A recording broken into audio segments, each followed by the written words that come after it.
अस्सलाम वालेकुम। ये दोनों अलग अलग खबरें हैं कि जो एक तैयारा पकड़ा मलेशिया ने पीआईए का, और जो अगली बात है कि पीआईए का अमला या पायलट हमारी ज़िंदगियों के साथ किस तरीके से खेलते हैं। दोनों अलग अलग चीज़ें। पहले मैं आपको बताता हूँ कि खेलते किस तरीके से हैं। अभी पिछले दिनों की बात है, वैसे आपके नॉलेज में होना चाहिए कि जो सिविल एविएशन अथॉरिटी है उसका ये कानून है कि एक पायलट 100 घंटे से ज़्यादा प्रवास नहीं कर सकता एक महीने के अंदर, और फिर एक फ़्लाइट से दूसरी फ़्लाइट के दरमियान कम से कम 12 घंटे का उसको रेस्ट मिलना चाहिए। एक पायलट है, उन्होंने यूएई से परवाज़ ऑपरेट की पिशावर से बाय रोड वो इस्लामाबाद है, और चंद घंटों के बाद वहाँ से फिर सऊदी अरब के लिए परवाज़ ऑपरेट की उन्होंने। आप अंदाज़ा लगाएं कि इनके नज़दीक इंसानी जान की क्या कीमत है कि उन्हें फ़र्क ही नहीं पड़ता है कि पायलट थका हुआ है, अमला थका हुआ है, कुछ है नहीं है। वो कहते हैं बस ठीक है, जहाज़ उड़ाओ।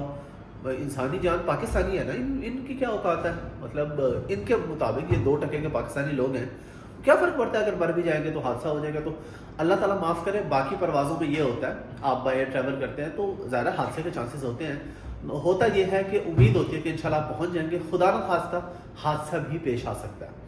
पीआईए पे ये होता है कि जी हादसा तो पक्का है, हाँ इत्तफाक से पहुँच गए तो वो आपका नसीब है।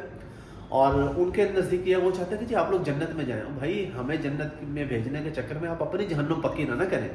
ये आपकी जिम्मेदारी ख्याल करना। और इस पे जो सिविल एविएशन अथॉरिटी है उसने बिल्कुल खामोशी इख्तियार की हुई है। उन्होंने इस पर कोई उनके पकड़ धकड़ नहीं की कि जी आपने 100 घंटे से ऊपर क्यों परवाज़ किया, आपने रेस्ट के बगैर अगला जहाज़ क्यों उड़ाया, क्यों ऑपरेट किया। नहीं, कोई मसला ही नहीं। और मलेशिया ने जो जहाज़ रोक लिया जी, पाकिस्तान ने एक आयरलैंड की कंपनी है उसके साथ लीज पे कुछ इंजन लिए हुए हैं। अब उस लीज पे इंजन लिए हुए हैं तो वहाँ पे उन्होंने पाकिस्तानी कंपनी को कहा, पाकिस्तान पीआईए को उन्होंने कहा जी हमारे पैसे दो। पीआईए ने पैसे नहीं दिए ऑन टाइम या जो भी मसला था। उन्होंने वहाँ पे अदालत से स्टे लेके जहाज़ रुकवा लिया 29 मई से। इस वक्त खैर वो जहाज़ अब पाकिस्तान वापस पहुँच चुके हैं इस्लामाबाद, लेकिन खाली वापस आया। फिर इंडिया नहीं आने दे रहा था। वो कहता जी हमारे कंट्री के ऊपर से आपने क्यों गुजरना है खाली जहाज़ लेके। इतने दिन खड़ा रहा है वहाँ पे। और वो लीज कंपनी का मौक़िफ़ ये था जिससे हमने इंजन लिए हुए पीआईए ने, उसका मौक़िफ़ ये था कि आपके मुल्क के माशी और सियासी हालात बहुत ख़राब हैं, आप पता नहीं किस वक्त डिफ़ॉल्ट कर जाएंगे, हमारे पैसे वापस कर दो। ये इंटरनेशनली हमारा इमेज है, और हम यहाँ पे लड़ रहे हैं कि उसको वोट दे दो, उसको वोट ना दो, इसको पकड़ के अंदर कर दो, उसको पकड़ के बाहर निकाल दो, इसको ये कर दो, उसको वो कर दो। और हमारे साथ क्या होने जा रहा है, इंतहाई अफसोस की बात है कि दुनिया में हमारा मजाक बना हुआ है। 4-5 दिन उन्होंने जहाज़ पकड़े रखा है, अब उन्होंने छोड़ दिया, लाखों डॉलर्स का नुकसान हुआ है। और पीआईए ने इस साल के अंदर अभी तक 36 अरब से ज़ायद का नुकसान किया है। 36 अरब से ज़ायद, ये अभी 5 महीनों में ये हालात है। और भाई अगर आपसे नहीं संभाला जाता तो आप इसको प्राइवेटाइज कर दें। हमारे टैक्स के पैसों से इतना नुकसान तो ना करें। जो टैक्स नहीं देता वो बड़ा मुहिब वतन बन जाता है जी, ये प्राइवेटाइज नहीं होना चाहिए, हमारे मुल्क की एयरलाइन है।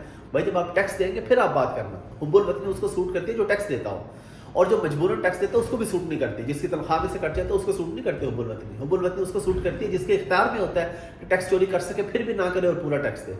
वो ये बात करे कि प्राइवेटाइज करना है या नहीं करना। और एक और ज़िम्नन एक बात बता देता हूँ, पीआईए की एक एयर होस्टेस हैं, मुल्तान के साइड से उनका ताल्लुक है, उनके किसी बड़े से अच्छे ताल्लुकात हैं। तो लग्जरी गाड़ी मेरे और आपके टैक्स के पैसों से उनको मुल्तान ड्रॉप करने जाती है, मुल्तान से उनको पिक करके आती है, जहां वो चाहे उनकी ड्यूटी लगती है। खैर ड्यूटी का मामला तो अलग है, वो आप जाने, आपके सीनियर जाने, लेकिन हमारे टैक्स के पैसों से हमारे साथ इस तरह ना करें। जो एक नॉर्मल मराहत है, जब इसको प्राइवेटाइज करेंगे तो जिस बंदे की इन्वेस्टमेंट होगी उसे फिक्र होगी, वो इसमें से प्रॉफिट निकालेगा।